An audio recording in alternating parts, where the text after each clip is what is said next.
Good morning, Elizabeth Yates. Good morning, Aileen. New Hampshire is the setting for your Amos Fortune book.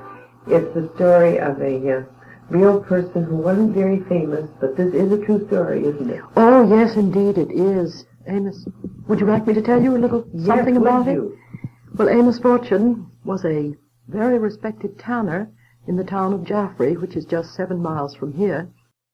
I first knew about him when I stood beside his grave, the headstone of Amos and his wife, one summer day some many years ago, and I read the beautiful inscription on it which said that he had been brought to this country in the early 1800s, no, the 1725, and he lived here not in Jaffrey until the last 20 years of his life, but that was where he became known as a tanner.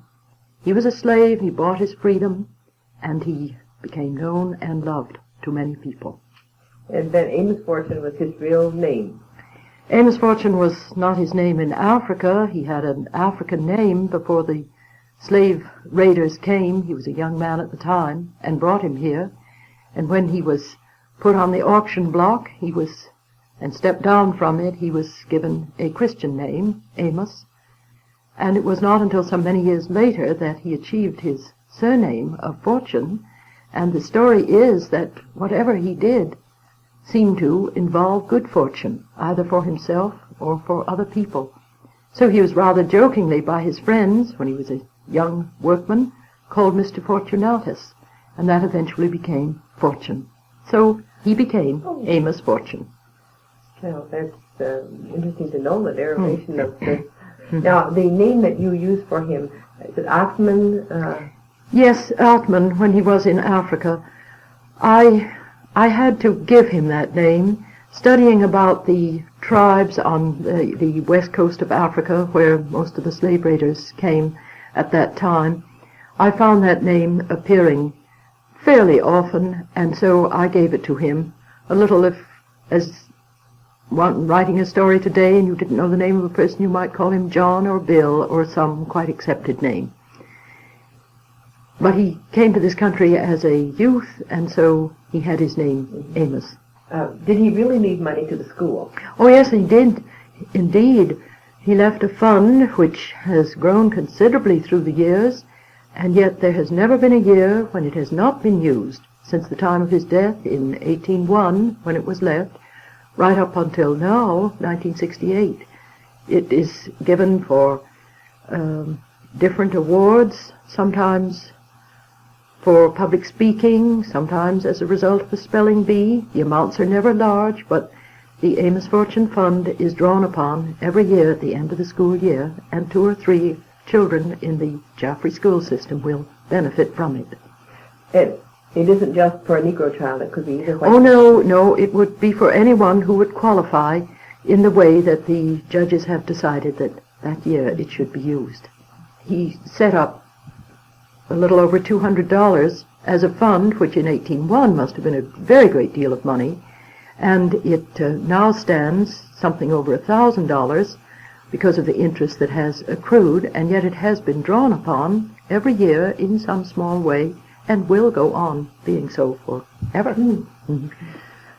Is his house, the house that Amos Fortune built in New Hampshire, still in existence? His house is there. It is lived in. I think it has never not been lived in since his day. It has changed somewhat, but it is still there. Amos Fortune won the Newbery Award. How did you feel when you knew it had won? Well, I had hardly known there was such a thing as the Newbery, and I don't believe I had ever thought that anything of mine would be in a Newbery class. I just hadn't thought about it, and one day the postman came with a special delivery letter that had to be signed for. It came from the head of the American Library Association, and I really wondered what they wanted of me. And I could hardly believe it when I opened it, and I was told that my book, Amos Fortune, was to receive that award.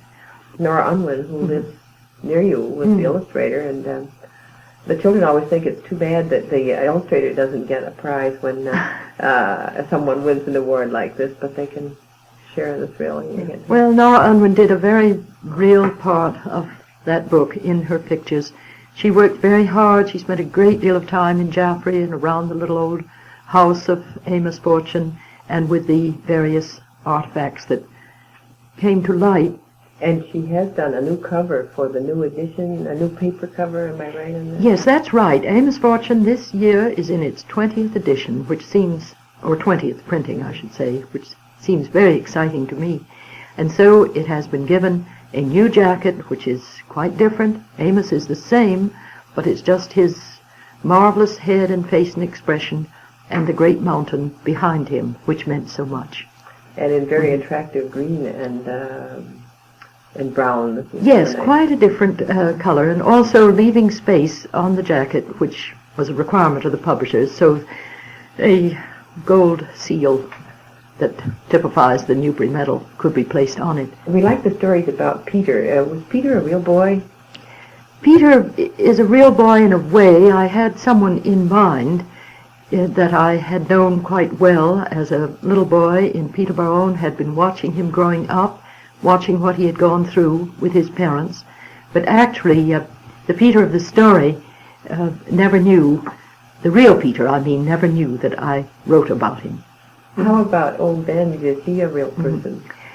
Benj, I think, was a coming together of all the marvelous old farmers that I had known ever since I was a child, growing up on my father's farm in western New York State. I put together the wisdom that I had heard them utter and the stories that had come from them. And Benj is what a writer often has to do in a character. Benj is a composite character. But when Nora Unwind first drew him, she caught him so perfectly that the Benj that she put on paper was the one that I had really seen in the eye of my mind when I was writing about him. And she had never known any of this? No, she never had, because her work on the first Peter story, Mountain Born, was done when she was still living in England and when I was in this country. And I never saw any of her pictures until after they had all been done and come to this country. Is the part about Peter's mother saving the lamb really true? Oh, yes, indeed it is. And actually it was that story that was told to me that gave me the whole book. I had heard that I became interested in sheep, and not that we ever had any ourselves, but just because I loved them. And I went over the mountains to a neighboring town, a temple, to call on a woman that I knew had a small sheep farm. And while I was talking with her in her kitchen, there was a most curious clackety sound on the floor, and in came a great big dirty old sheep that apparently meant all the world to this woman, because it put its head in her lap and the woman nuzzled it. And then she told me that this was a little lamb some few years ago that had been given up for dead, and her husband had thrown it aside and said he would take care of the hide that evening. And she had just felt that it couldn't be dead because everything was living and it was springtime. So she spent that whole day nursing it, just in the way that I describe in Mountain Born, which was the way she told me about it. And her story and her love for the lamb that became the sheep, that was as much a part of the family as any dog might be, just got me going on that whole book. Every book really grows from some story, from some seed that is true. Somewhere along the line. We were glad Biddy died the way she did and didn't have to be sold. Yes, I'm glad. It was very hard to come to the end, but we know that things do end, and it had been a rich, full life for her, and after all, there was the lamb to carry on. Peter had to do an awful lot of work for 4 gallons of maple syrup. Would it really take that long and that much work to make 4 gallons? That is the proportion in this country, and certainly our state and our neighboring state of Vermont are great syrup-producing states, although I believe you produce a great deal in New York State, too. Now, 40 to 50 gallons of sap will give you 4 to 5 gallons of syrup, depending a little bit on the year and the weather and the moisture in the ground. It is a lot of work, long, slow boiling down, but I think it's worth it, don't you? Do deer sometimes come out in the field and get milk from the cows the way it was told about in that dry summer? Yes, this was told. I have never actually seen this happen, but this was told me by a farmer who had farmed for many years here, and he had seen it happen more than once, that when the mother deer didn't have enough milk for her little fawns, that they would come out and nuzzle around among a herd of milking cattle and help themselves. I would love to see something like that. Wouldn't it be delightful? Why didn't Peter die when the snake bit him? Well, he fortunately knew what to do, and that was that to get the venom out that the snake had put into his skin when it bit him, just as quickly as he could. And the only way that he could do it was to take his knife and to slash where the snake had bitten him and to squeeze or suck the venom out, which he did, and he did it very quickly. Suppose he had swallowed some of this. This wouldn't do the... If he had swallowed it, it wouldn't have hurt him. It is only when the venom gets in the bloodstream that it is fatal, and it can be fatal in a very, very short amount of time. No, Peter acted quickly. This was a fact that I had been told by, I think by a scout leader who was equipped to do it with when he was in the woods with boys if the need ever arose, and I checked later with more than one medical man to assure myself that it was all right to put this in a book. Would the porcupine have hurt the cow very much if Buttercup Princess had tangled with it? Only in that the cow would have gotten her nose filled with quills, and she would then, and not only her nose but the inside of her mouth, she would then not have been able to eat and or drink or do anything, and unless human help had come, she would have starved, which sometimes happens to a wild animal in the woods, a deer or something like that, when they get a nose or a mouth filled with quills. Now, in Someday You Will Write, you say in the foreword that this is for Joyce. How old was Joyce when you wrote this book? Joyce was about 11 when she asked me for a book on writing, and if it hadn't been for Joyce's questions, each one of which form a chapter in the book, the thinking that I had to do and the answers to supply Joyce with, there just never would have been a book. Which do you like to write better, fiction or biography? I expect I would just have to say that whatever idea comes to me at the time and challenges me tremendously is something that I like very much to do, because I would find it difficult to write anything that I couldn't give my whole heart and mind and feeling and everything else to. Now, your new book, I have not read, and of course the boys and girls have not read it, but it has come out, within the last month? Right? Oh, yes, within the last week. You're practically here on its birthday, May 3rd. So I do think it would be nice if we could talk a little about this. Now, the name of it is? The name of it is With Pipe, Paddle, and Song. And I'll tell you, it grew out of a canoe trip that I went on 2 or 3 summers ago in the wilderness area of northern Minnesota and southern Canada, the border waters area. I was with a friend of mine and a guide in a canoe, pretty well laden because we had all our gear for 5 days in the wilderness.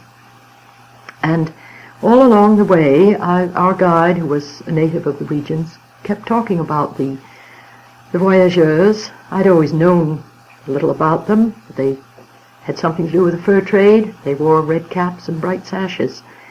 But I didn't know much more. And when I got back to Civilization, which was the little town of Grand Marais on the northern shore of Lake Superior, and then later down to Minneapolis and St. Paul, I searched for histories, stories, whatever comment I could find about the voyageurs and the days of the fur trade. And this began to stir something in me. I knew that though much had been written in histories about these men who did such hard work for some 200 years, they were all half-breeds, French and Indian. They went enormous distances with the canoes, paddling the trade goods into the interior and coming back at the end of the summer, heavily laden, a ton or so of merchandise in the long canoes, with the furs which would go to the European markets.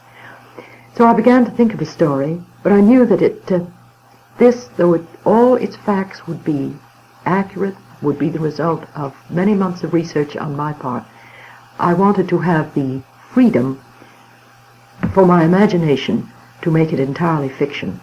So my main character, Guillaume Puissant, is a young voyageur, 16, going off into the wilderness on his first journey.